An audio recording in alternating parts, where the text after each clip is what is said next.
Hey YouTube family, it's Sarah, Less of Sarah, and I am back with another video.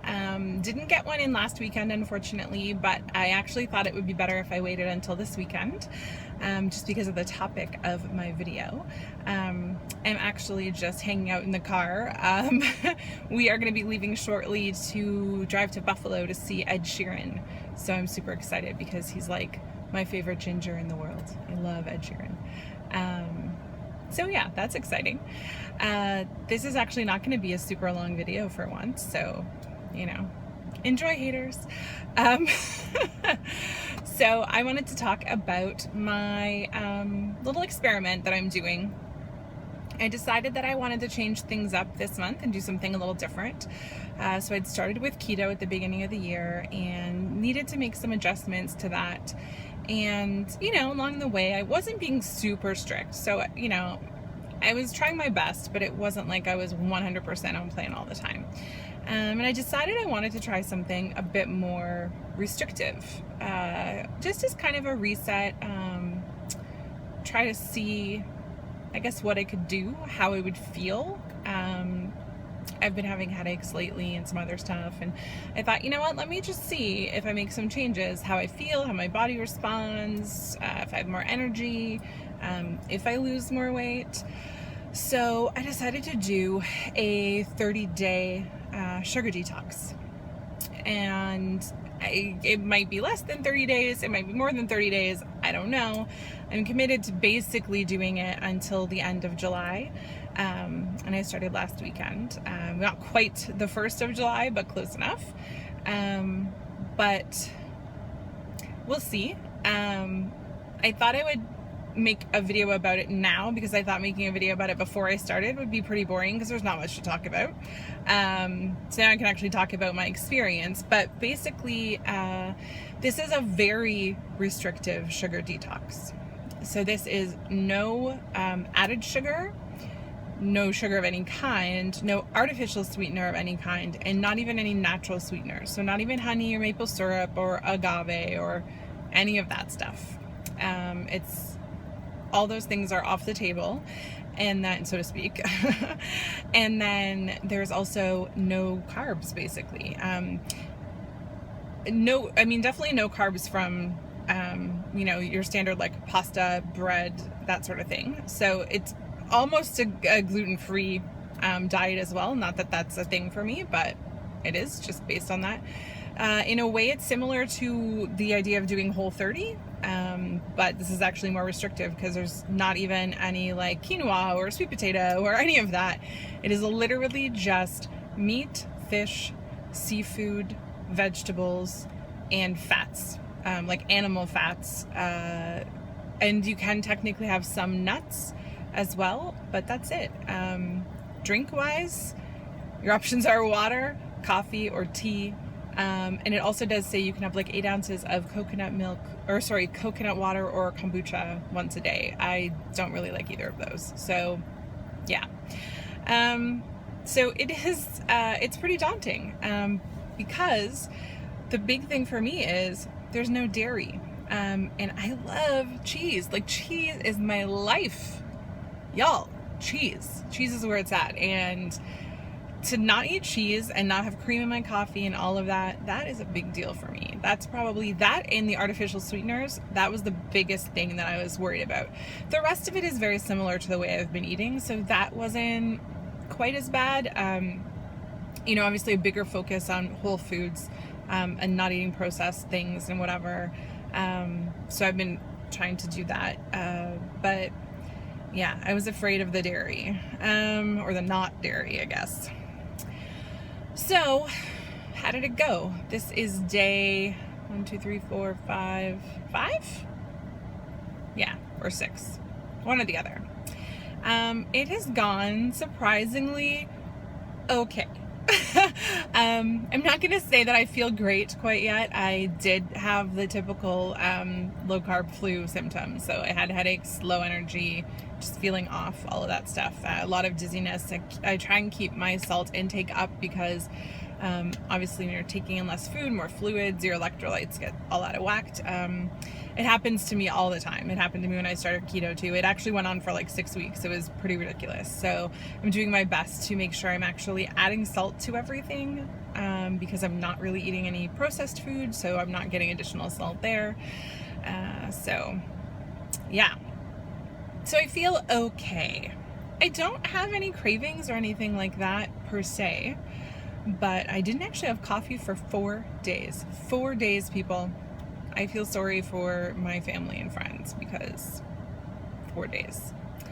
But the good news is someone had recommended nut pods, which is a creamer replacement, basically. It's made from almond milk and coconut milk. And I found them here in Canada and a place that would ship them to me. So basically I just had to wait until I got them because I cannot drink black coffee.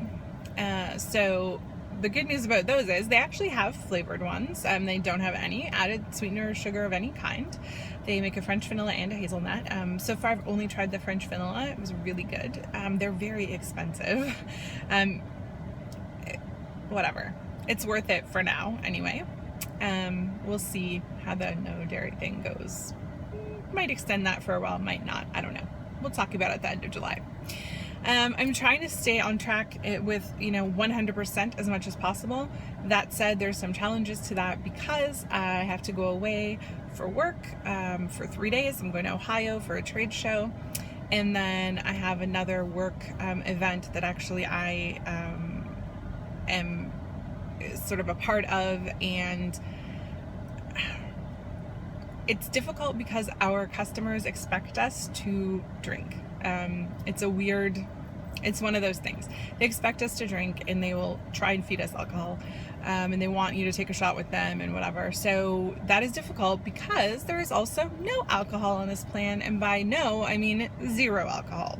Not even the, oh, it's okay, you can have clear alcohols. No, it's a no alcohol plan. So we'll see. That part, I don't know how closely I can stick to things.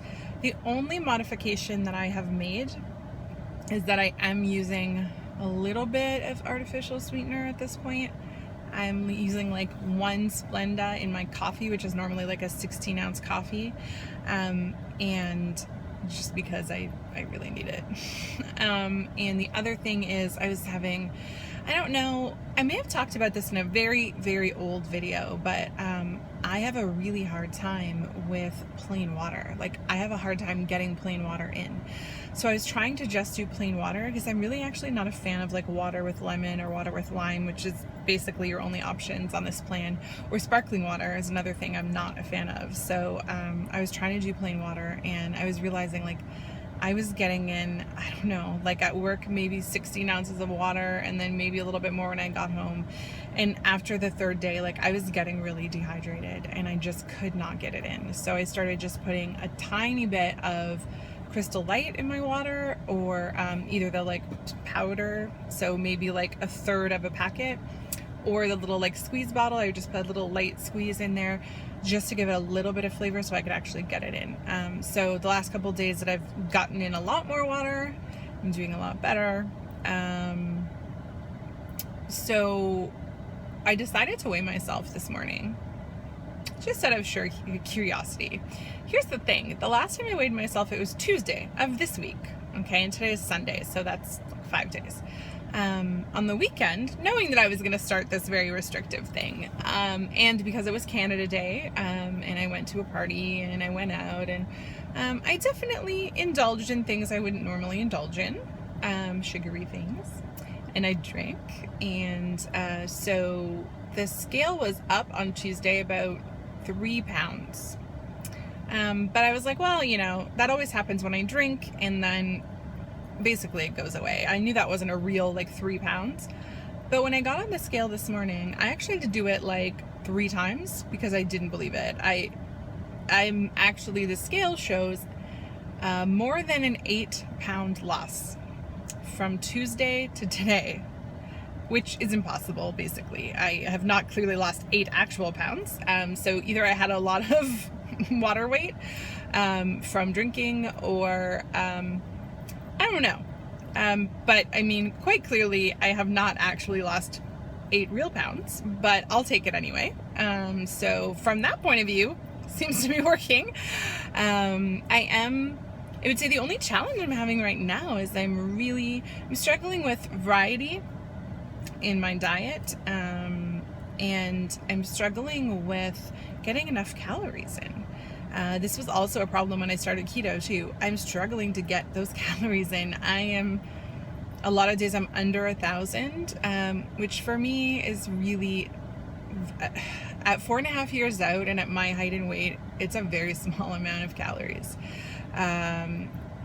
Like, you know, the like 1,200, 1,300, sure, that's fine.